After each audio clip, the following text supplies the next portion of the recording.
Before the anesthesia even kicked in, I was shaking, not from the emergency surgery, but from the message my parents sent me. We can't take the twins. Don't make us cancel plans. You're becoming a burden. My heart shattered. I was lying in a hospital gown, scared for my life, while my own parents chose a concert over my children. From that bed with an IV in my arm, I hired a nanny, cut financial ties, and thought I'd closed that chapter forever. But 2 weeks later, when someone unexpected knocked on my door, my entire world shifted. Stay with us. This amazing story will leave you speechless. Before we get started, hit like, share, and subscribe, and drop your location in the comments. The sharp pain hit me so suddenly that I almost dropped to the kitchen floor. One moment I was pouring cereal for my twins Lily and Noah, and the next I felt a burning pressure tearing through my lower abdomen. I gripped the counter with both hands, struggling to stay upright as black spots danced at the edges of my vision. My heart thudded violently against my ribs. Something was wrong, very wrong. The twins stared at me with wide, confused eyes, their little spoons frozen in midair. "Mommy," Noah whispered. I forced a smile, but the pain twisted deeper, stealing my breath. I grabbed my phone with trembling fingers and called the emergency hotline. The operator's calm voice barely registered as I gasped out my symptoms. Within minutes, an ambulance was dispatched. The twins stood near the doorway, clutching each other's hands, worry written all over their tiny faces. I crouched down slowly, swallowing another wave of pain, and kissed their foreheads. "It's okay," I whispered. "Mommy just needs a doctor. I'll be fine." I prayed those words were true. But deep down, fear wrapped around my spine like ice. As the paramedics arrived and began assessing me, one of them asked the question that froze everything. "Who's taking care of your kids while we take you in?" Panic shot through me. My ex-husband was deployed and I had no one in the house. There was only one option left: my parents. Despite our strained relationship, they had always claimed they loved the twins more than anything. I clung to that hope as I dialed their number with shaking hands. The phone rang twice before my mother picked up, sounding cheerful and distracted, as if nothing in the world could possibly be urgent. "Mom," I panted, gripping my stomach. I need help. I'm going in for emergency surgery. Can you please come take the twins?" There was a pause. A long, cold, uncomfortable pause. Then a sigh. "Right now?" she asked, irritated. "We have plans today." My father's voice floated in the background, annoyed. My chest tightened. "Please," I begged. "I don't have anyone else. The ambulance is here. I'm scared." Instead of comfort, another sigh. "You really need to be more prepared," she said. "You can't always expect us to drop everything." My knees buckled as the pain surged again. A paramedic steadied me, whispering that we had to leave soon. "Mom," I choked out. "I could lose consciousness. The kids need someone." My parents murmured to each other, voices low, impatient. Finally, my father came on the line. "We can't," he said bluntly. "We already booked something important. Don't be a nuisance." The words hit me harder than the pain in my abdomen. And at that moment, lying on a stretcher, I realized something devastating. I was truly on my own. The paramedics lifted the stretcher, but my mother's voice, sharp and dismissive, echoed louder than the clatter of the wheels. "You always do this," she said. "You wait until the last second and then expect us to save you." I blinked hard, trying to push back tears. "Mom, this isn't something I planned," I whispered. I could barely stand. "I'm going into surgery." She didn't soften. In fact, her tone grew colder.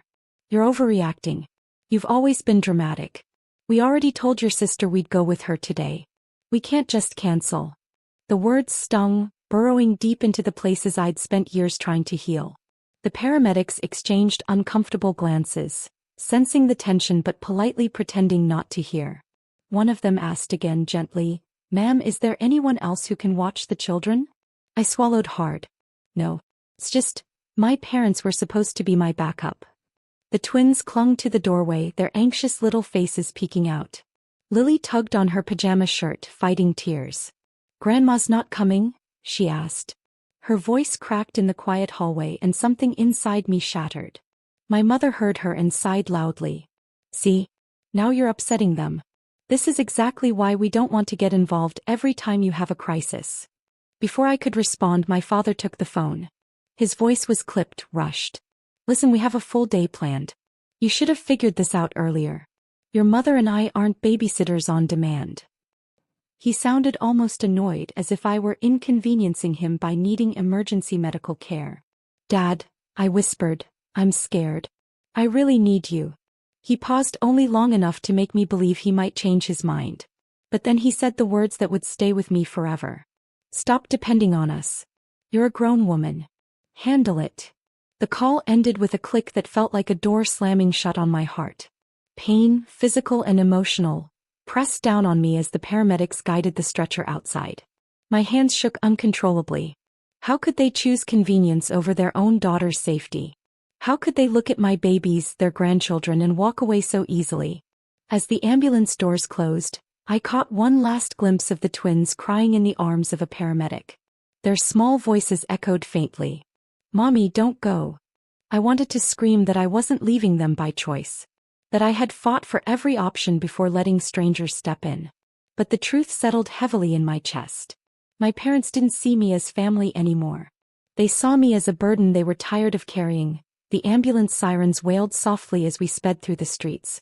But inside my mind there was only silence. Numb, heavy silence.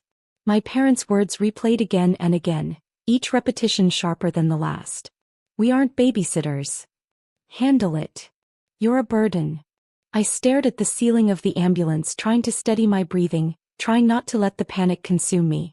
One of the paramedics gently checked my vitals, offering a sympathetic smile. You're doing okay, he murmured. But I wasn't. Not emotionally. Not even close. My phone buzzed weakly in my trembling hand. It was a message from my sister, Megan. At first I thought she was checking on me. Maybe she had heard about the ambulance. Maybe she cared. But when I opened the message, my stomach twisted. Mom and Dad are on their way. We're finally seeing Taylor Swift tonight. Front row seats. She added a string of excited emojis, completely unaware of what I was going through. Or worse, completely uninterested.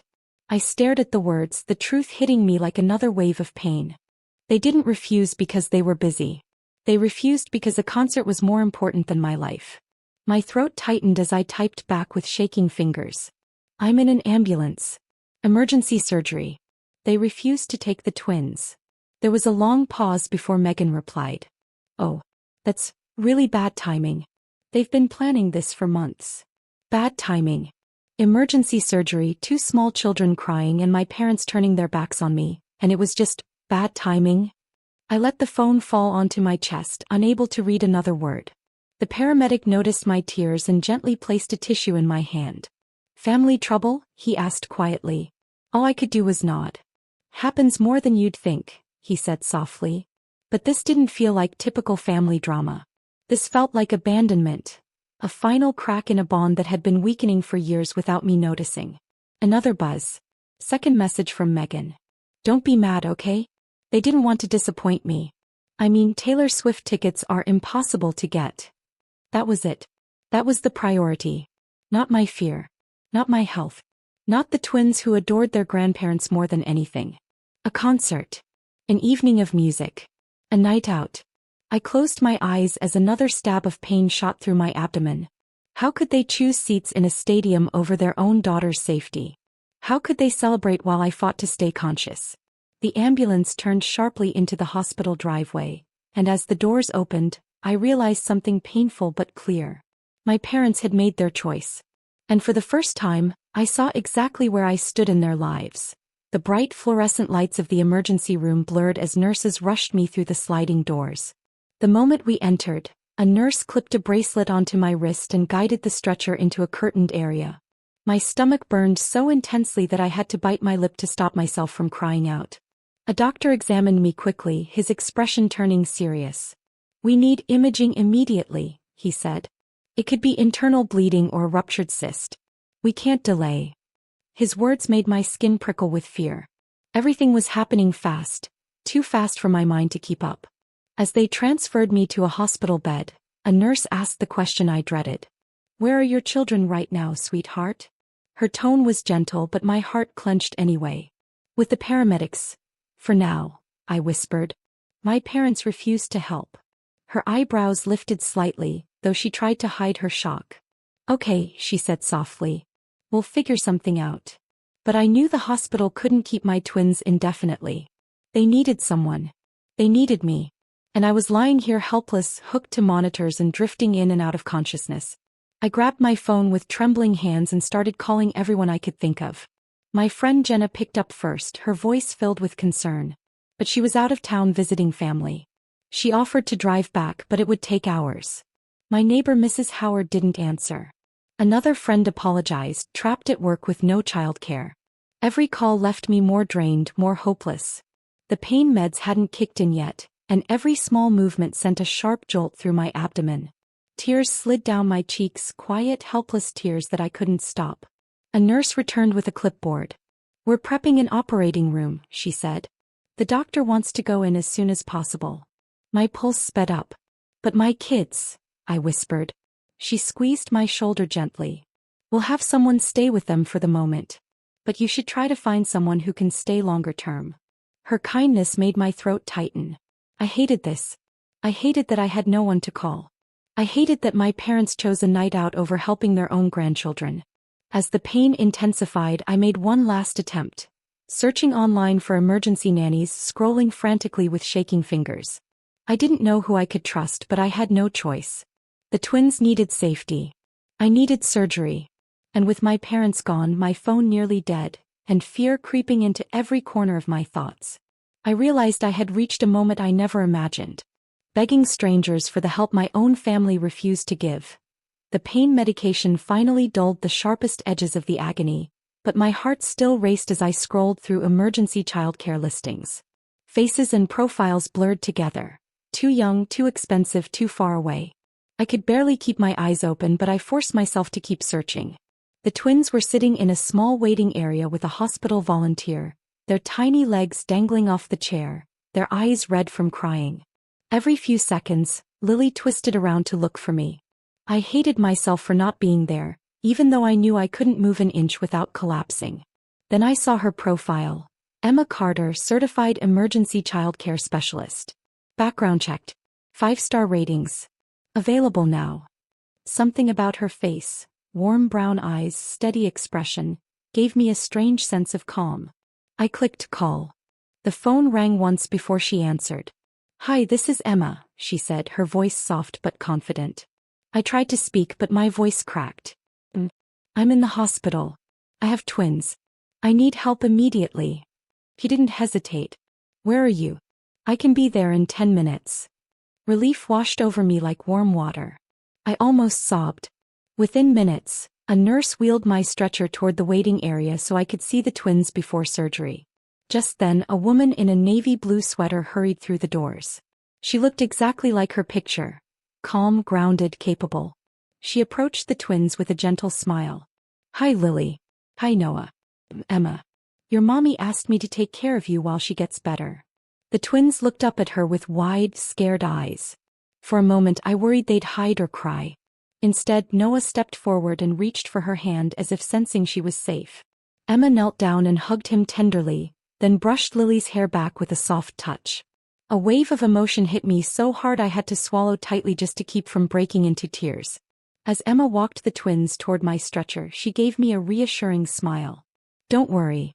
I've got them," she said. Her voice had a steadiness I desperately needed. She wasn't flustered or judgmental or hesitant like my parents had been. She was simply there, fully present, fully willing. I explained their allergies, bedtime routine, emergency contacts, rambling nervously while she listened with complete focus. When I finished, she squeezed my hand gently. "Go," she said. "I'll take care of your babies like they're my own." For the first time since the pain started, I exhaled fully.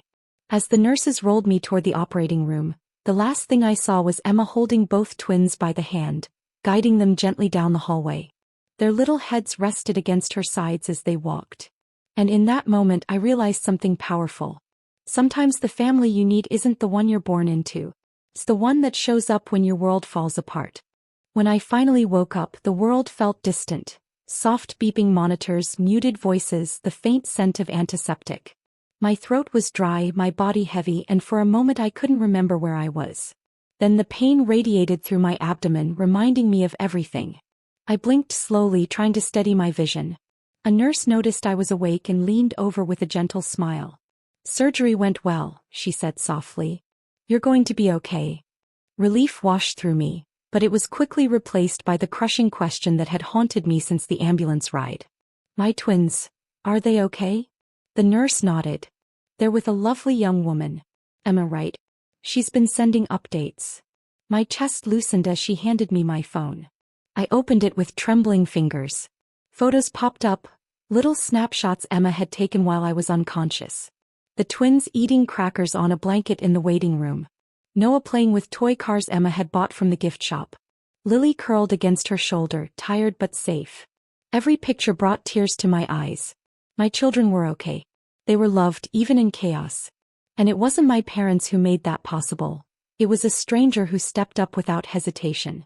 As I scrolled, a notification from social media caught my eye. My parents had posted a photo, smiling, dressed up, front row at the concert arena.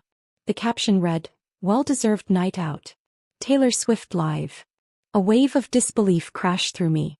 While I lay under anesthesia with no guarantee I'd wake up, they were singing along to their favorite songs. No guilt.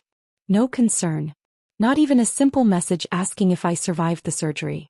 My fingers tightened around the phone until my knuckles whitened. The pain in my chest was sharper than the incision in my abdomen. The nurse returned with medication and I forced myself to steady my breathing. I couldn't afford to break again, not now. As the medication eased the aching in my body, a heavy clarity settled over me. For years I had tried to rationalize their distance. I told myself they were just tired, busy, stressed. But this moment stripped away every excuse. They didn't stay away because they were overwhelmed. They stayed away because helping me was simply inconvenient. A soft knock came from the doorway. Another nurse peeked in. "You're strong," she whispered kindly. "Not everyone goes through this alone." I closed my eyes for a moment. Alone. That word hurt, but it also awakened something inside me. A truth I had avoided for too long. If I wanted to protect myself and my twins, I had to stop waiting for parents who would never show up. The next morning, the room was dim and quiet when I woke up again. My body ached, but the fog from the anesthesia had cleared just enough for reality to hit me with full force. I stared at the ceiling for a long moment, letting the silence wrap around me. The twins were safe with Emma. The surgery was successful. I was alive. But something inside me felt different, like a door had quietly closed during the night. A door I had spent years leaving cracked open, hoping my parents would walk through it someday. But they never did. And now I finally understood they never would. My phone buzzed on the table. A message from Megan. "Mom and Dad got home late. They said you made things difficult yesterday because you didn't plan ahead. Anyway, hope you're feeling better." I read the words 3 times, each sentence hitting harder than the last. I had made things difficult for them because I had the nerve to almost collapse? Because I dared to need help during an actual medical emergency? My fingers shook as I typed a simple reply. "I'm okay. Thanks." But inside, something was building. A quiet strength, a decision that had been forming since the moment the ambulance doors closed behind me. I opened a blank message to my parents. At first, I wasn't sure what to write. Anger rushed through my bloodstream, but so did sadness. I didn't want to lash out. I wanted closure, real final closure. Slowly, I typed the words I had carried in my heart for years. "Yesterday showed me exactly where I stand in your lives. I needed help during an emergency. You chose a concert. I want you to know that I will no longer be depending on you in any way. I will not involve you in my children's lives unless you choose to step up with consistent love and responsibility. Until then, I'm choosing peace for myself and my twins." I stared at the message for a long moment before pressing send. When I did, a weight lifted, heavy but liberating. I didn't block them. Not yet. I wanted them to read every word. Within minutes, my phone vibrated. My mother had responded. "This is unnecessary. You're being dramatic again." No apology. No regret. Just the same familiar dismissal. This time, though, her words didn't break me. They confirmed everything. With a slow inhale, I opened the settings on my phone and hit block. Mother. Block. Father. Block. A strange quiet filled the room, not loneliness but relief. For the first time in years, I didn't feel guilty. I didn't feel small. I felt free. As the machines hummed beside me, I whispered to myself, "From this moment on, I protect my children and my peace, no matter who I lose along the way." Coming home after the surgery felt strangely overwhelming. The house was quiet, the afternoon sunlight stretching across the living room floor like nothing had changed, yet everything had. Emma had cleaned up the toys scattered near the couch, folded blankets neatly, and left a note on the counter. "Call me if you need anything. I'll stay with the twins tonight." My throat tightened as I ran my fingers over the handwriting. Someone who barely knew me had done more in 24 hours than my own parents had done in years. The twins ran toward me the moment I stepped inside, their little arms wrapping around my legs carefully, as if they were afraid to hurt me. "Mommy, are you fixed?" Lily asked. I smiled through the ache in my stomach and knelt down slowly, hugging them both. "I'm getting better," I whispered. "Thank you for being so brave." Their warmth soothed something raw inside me, something that had been aching long before the surgery. For the first time in a long time, I realized they weren't the ones who needed stability. I was. Emma appeared from the hallway, her expression soft. "I'm glad you're home," she said. "I made soup. The twins helped, which means, well, it might taste interesting." Her light tone made me laugh, a sound I didn't realize I'd been missing. She helped me to the couch, adjusting pillows behind my back. The house didn't feel empty anymore. It felt calm, protected, safe. A feeling I hadn't associated with home in a very long time. Watching Emma move through the home with ease made me understand something clearly. Support didn't have to come from blood. Sometimes support came from kindness. And choice. This evening settled in. The twins sat beside me watching cartoons while Emma prepared dinner. I watched her, quietly observing the way she spoke to them, the gentle patience in her voice, the way she listened when they spoke, even when they rambled about imaginary dragons and spilled juice. She wasn't just a babysitter. She was present. He cared. And for the first time since cutting ties with my parents, I didn't feel guilty or afraid. I felt grounded. Later that night, after the twins were asleep, I shuffled toward the window, watching the streetlights glow softly. The phone remained silent. No apologies, no concern, nothing. And strangely, the silence didn't hurt anymore. It felt like clarity, like space, like beginning again. I wrapped my arms around myself, inhaling slowly. I wasn't just recovering from surgery. I was recovering from years of unconditional effort pouring into people who never poured back. And with that realization, I understood something powerful. This new routine, this new chapter, was going to be mine. 3 days after returning home, I was seated on the couch with a heating pad against my stomach when my phone buzzed with a number I recognized instantly. My late husband's father, Grandpa Henry. He rarely called. His health had been declining, and he usually sent short voice notes instead of dialing. For a moment, I hesitated, unsure if I had the emotional strength for another conversation. But something told me to answer. "Sweetheart." His voice came through, low but steady. I swallowed. "Hi, Dad. Is everything okay?" There was a long pause. I could almost hear him gathering his breath. "I heard what happened," he finally said. "Everything. Emma sent me a message after she couldn't reach your parents." My chest tightened. I didn't want to worry you." "You didn't worry me," he replied. "They did." His tone held a sharpness I'd never heard from him. Grandpa Henry had always been gentle, soft-spoken, the kind of man who still opened doors and said grace at dinner. But now there was a weight behind his words, a disappointment that wasn't directed at me. "Why didn't they come?" he asked quietly. The question broke something in me. I tried to explain, but my voice cracked. "They had other plans." There was another silence. This one colder. "What plans?" I almost couldn't say it. "A concert. They chose that over watching the twins. Over my surgery." The sound that came from him wasn't anger. It was heartbreak. "I knew they were distant," he said softly, "but I didn't know they were cruel." His breathing grew uneven for a moment, and I could tell he was trying to calm himself. "You've been carrying everything alone for too long. And it's not right. It's not what my son would have wanted." I blinked back tears. No one had spoken about my husband in months. Hearing Grandpa Henry use his name, his memory, felt like someone opening a window in a room I'd kept dark. "I'm okay," I whispered, though the tremble in my voice betrayed me. "No," he said gently. "You're surviving. And there's a difference Before I could respond, he continued firmer now. I'd like to come see the twins. I know I can't do much physically, but I can still stand beside you. I want to. Warmth filled my chest. Unexpected, soft, overwhelming. Of course, I whispered. You can come anytime. I'll be there tomorrow. After the call ended, I sat there for a long moment, letting the emotions settle. My parents had abandoned me without a second thought.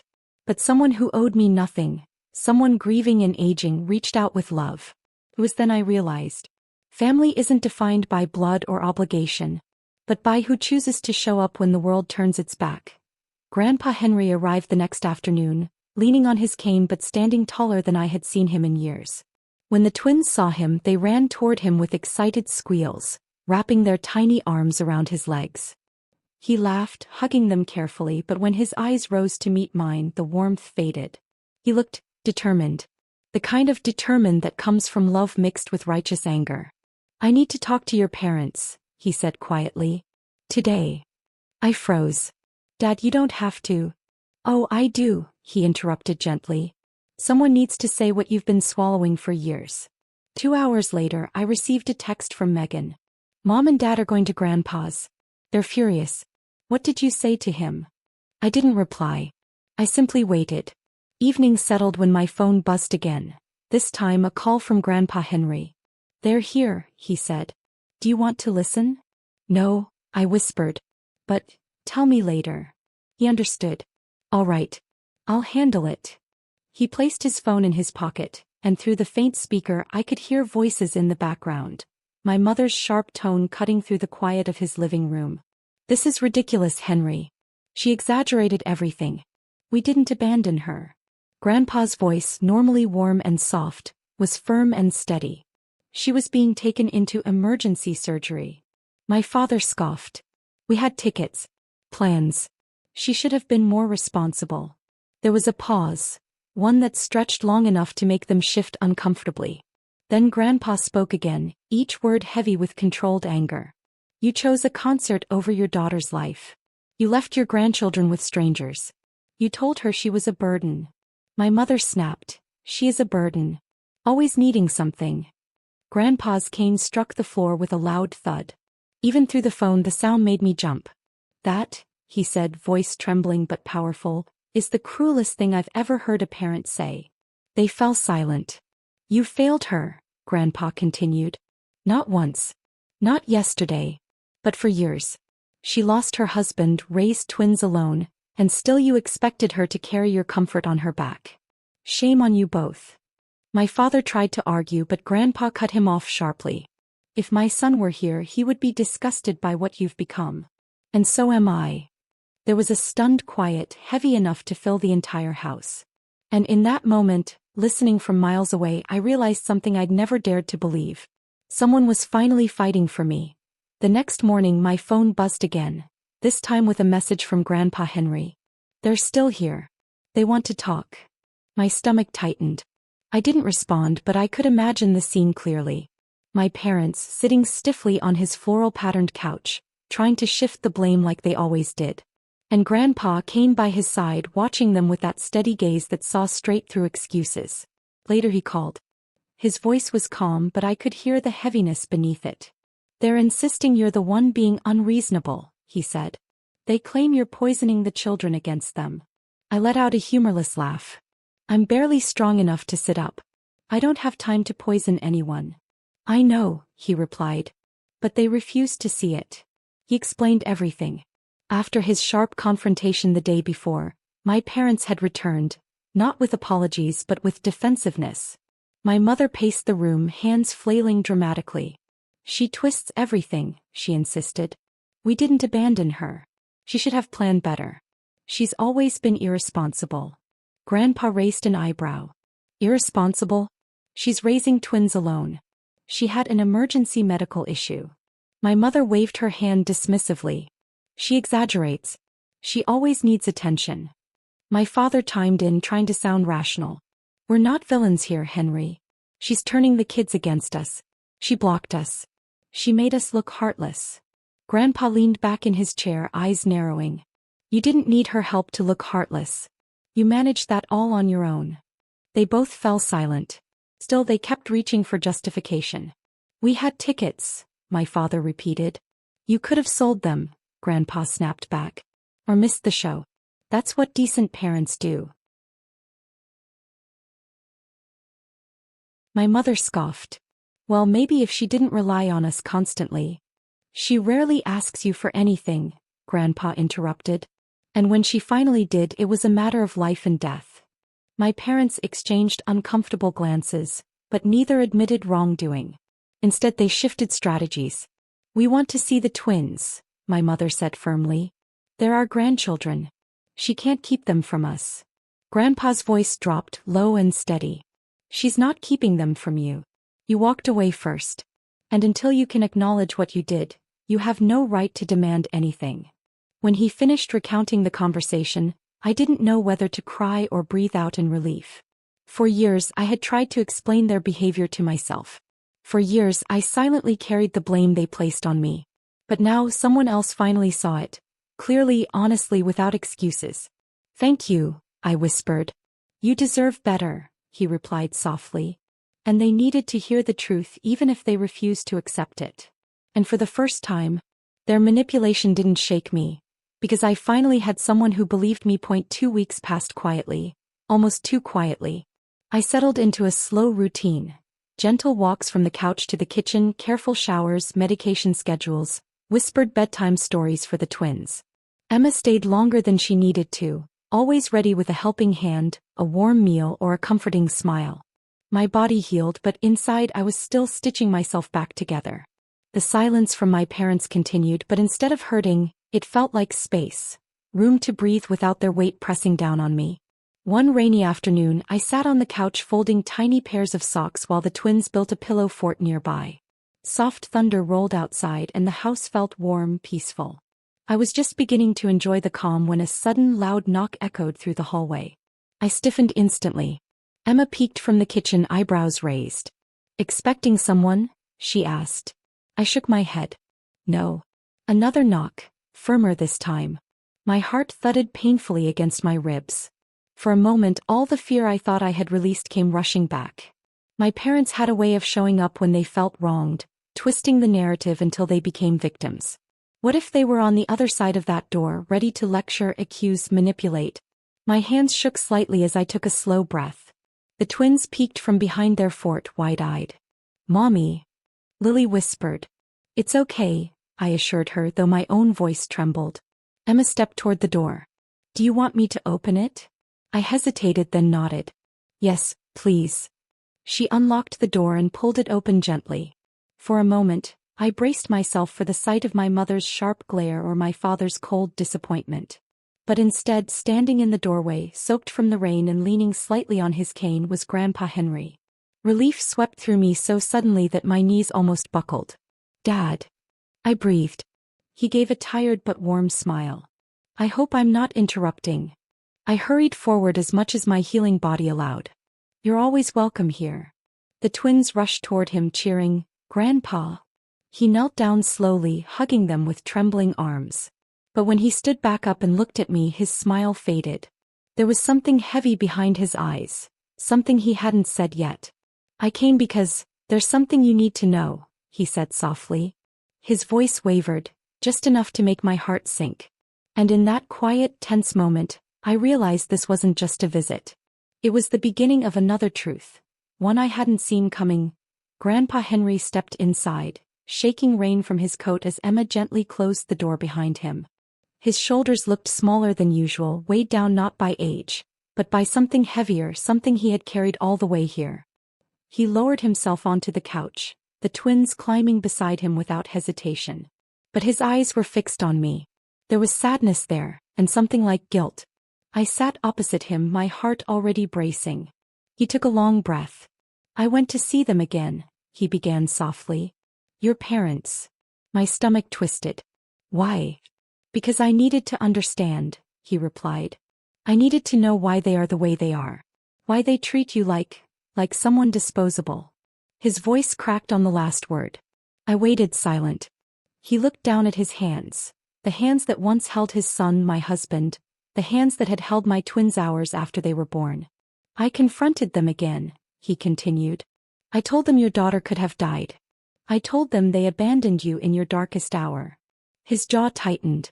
Do you know what your mother said? I shook my head, afraid to hear the answer. He looked up, eyes burning with hurt on my behalf. She said, she's always been too emotional. We didn't think it was that serious. My breath caught. Too emotional? That's what she clung to, he said bitterly. Instead of saying sorry. Instead of showing any regret. He rubbed his forehead, struggling to continue. Your father said you make drama out of everything. And that we raised her too soft. A familiar ache spread through my chest, painful but no longer paralyzing. I had heard variations of those sentences my entire life. This time, though, they didn't break me. They revealed them. But then, Grandpa said, leaning forward, I defended you. I told them everything you've done alone. Everything you've survived. Everything you've built. I told them you were stronger than anyone I knew. My eyes filled with tears. He reached for my hand. His grip was warm, steady. And while I was talking, something hit me. What? I whispered. That you have spent your entire life loving people who never learned how to love you back, he said. And that is not your failure. It's theirs. A single tear slipped down my cheek. He squeezed my hand gently. My son would be proud of you. So proud. And I'm proud of you too. You deserved better than parents who put concerts, pride, and convenience above your life. You deserved someone who showed up. Someone who stayed. The twins leaned against him, their tiny hands resting on his sleeve as if they understood the moment. Grandpa looked at me with soft, trembling eyes. You're not alone, he whispered. Not anymore. I'm here. As long as I have breath, I'm here. And for the first time in years, I felt seen. Really, truly seen. 3 days after Grandpa's visit, the rain had eased and sunlight finally filtered through the living room windows. I sat in the armchair with a blanket over my legs, sipping warm tea while the twins played quietly on the rug. For the first time in weeks, my home felt peaceful, like a place meant for healing, not chaos. Emma hummed softly in the kitchen as she made breakfast, and the air felt steady, balanced. But that peace shattered with a sudden, sharp knock at the door. My breath caught. I knew that knock. Emma peeked around the corner, her expression instantly alert. Do you want me to get it? I shook my head. No. I need to do this. My heart hammered as I stood, forcing my weak body to cooperate. Each step toward the door felt heavier than the last. When I opened it, the sight didn't surprise me, but it still stung. My parents stood there. My mother's lips were pursed, her arms crossed tightly. My father avoided eye contact, hands tucked into his pockets. Neither looked remorseful. They looked annoyed. My mother spoke first. We need to talk, she said sharply, breezing past me into the living room without waiting for permission. My father followed, stiff and uncomfortable. Emma stepped protectively near the twins, who shrank behind her legs. I closed the door and turned slowly. My voice was calm, too calm. What do you want? My mother rolled her eyes dramatically. We heard about Henry's little performance, she said. He blew things out of proportion. And now you've blocked us? You're keeping the kids away? That's childish. I felt something inside me shift. Something strong, something steady. I blocked you because I needed peace, I said. Something I haven't had in years. My father scoffed. You're making us look like bad parents. You did that yourselves, I replied. They froze. My mother stepped closer, her voice rising. We missed one emergency and suddenly we're monsters? You always exaggerate. No, I said quietly. I finally stopped minimizing. Silence filled the room. I continued, my voice clear and unwavering. I begged you for help. I was terrified. The twins were scared. And you chose a concert. Then you blamed me for almost dying. That's not love. That's cruelty. My mother's face reddened. We don't need a lecture. I'm not lecturing, I said softly. I'm setting boundaries. I looked at them both, feeling lighter with every word. You will not talk to me unless you acknowledge what you did. You will not see the twins until you learn how to show up. Not when it's convenient. Not when it's easy. But consistently. And respectfully. My father opened his mouth, but no words came out. My mother grabbed his arm and muttered, "This is ridiculous." They turned and walked toward the door, their footsteps sharp and angry. But for once it didn't hurt. It didn't even crack me. As the door closed behind them, I exhaled, long, steady, unshaken. Because this time the silence they left behind didn't feel empty. It felt earned. The next morning felt different. Lighter, softer, quieter in a way that made the house feel alive again. I woke to the sound of the twins giggling in their room, their laughter floating through the hallway like sunlight.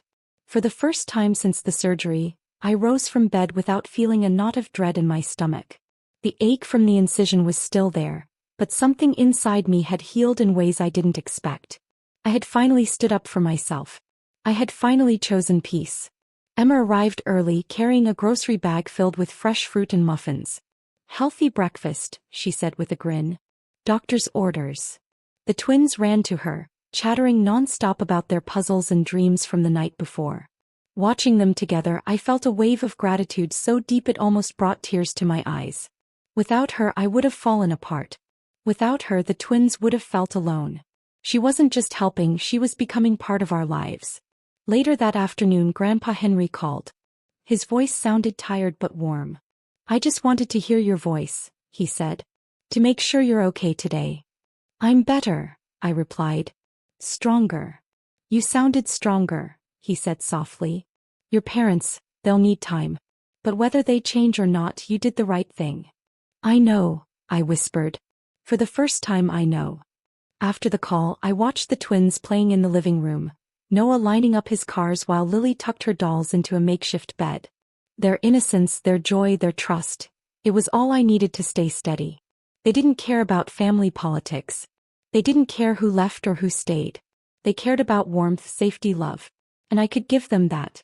With help from the people who chose to be in our lives, not the ones who walked away. That evening we sat on the porch as the sun dipped below the rooftops. A soft breeze carried the scent of fresh rain from days before. Emma sipped tea beside me while the twins chased bubbles across the yard, their laughter echoing like a promise of everything still waiting for us. "I'm proud of you," Emma said quietly. "You set boundaries most people never learn to set." I smiled at her, feeling the truth of her words settle inside me. "I'm proud of me too." As the last bit of daylight faded, I took a deep breath and let it out slowly. This was a new beginning. A gentler one. A braver one. I didn't have the parents I once wished for, but I had something better now. I had my twins. I had Emma. I had Grandpa Henry. I had peace. And for the first time in my life, I wasn't surviving. I was moving forward.